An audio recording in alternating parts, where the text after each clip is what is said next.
We reported President-elect Donald Trump's decision to select now former Congressman Matt Gaetz as his attorney general is making quite an impression in Washington. Gaetz, who resigned from Congress Wednesday, was elected to represent Florida's 1st District in 2017. The 42-year-old is an attorney and a close ally of Trump and vocal supporter of his agenda. Gaetz was once being investigated for alleged sex trafficking by the very department he's being nominated to lead. He was never charged and he denies all allegations. He's also been a longtime critic of the Justice Department and the current Attorney General, Merrick Garland. This is the first time in American history that the FBI and Justice Department have been weaponized through the actions of a political party. We sought a meeting with the Attorney General. We went to the Department of Justice, and we weren't even allowed in the lobby. What is Merrick Garland hiding? It seems that senior officials in our Justice Department have no problem giving long speeches to try to politically target and smear those they disagree with. Are you concerned you'll be indicted? No. For more, I want to bring in Harry Litman. He's a former U.S. attorney and assistant deputy attorney general.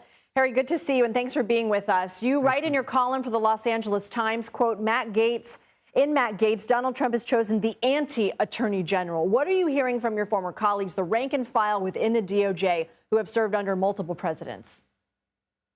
It's true, and it's important they've served under multiple presidents, and when there are transitions, some people chafe a little. This is by far the biggest crisis of morale and flat-out depression and horror that I've ever seen. You have many people in the department saying, maybe I need to leave.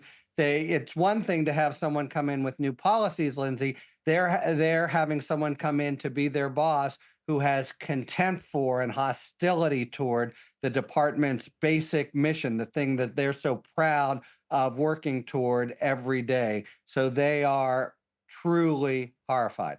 I want to ask you sort of a double question here, because in your column, you also write about his qualifications, or in your view, lack thereof. I want you to dive into that for us a little bit, and also what his appointment and possible confirmation would mean for possible retribution within the Justice Department against Trump's enemies.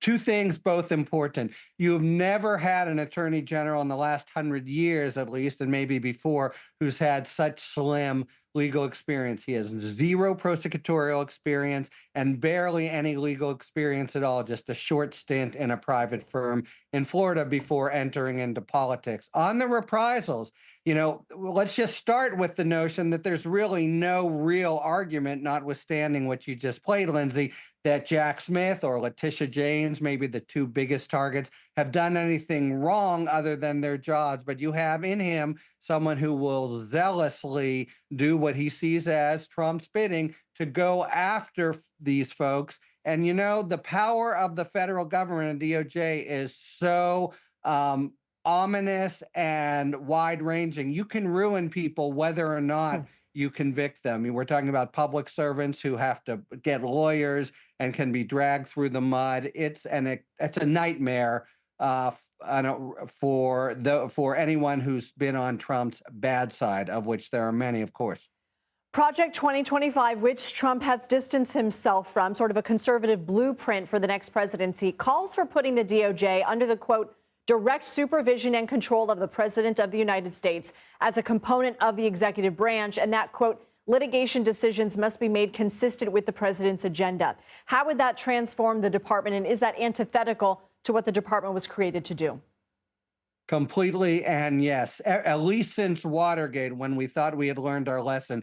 And, I definitely experienced this as the sort of third rail when I was there. It's been a sacrosanct principle that you don't have the White House telling the department what to do. There are norms and memoranda with every administration. So this is not some kind of reform, but just a total reversal, taking a sledgehammer, as Trump's ally put it, to the important tenets of the DOJ. And then other things in Project 2025, basically weakening the Civil Rights Division, weakening oversight of local police departments, trying to strengthen the Comstock Act, which says from 19th century you can't send contraceptive materials through the mail. It's all a very Trumpian agenda, and again, not a change of priorities or a change of direction, but a complete evisceration of it. That's why people in the department are so horrified today.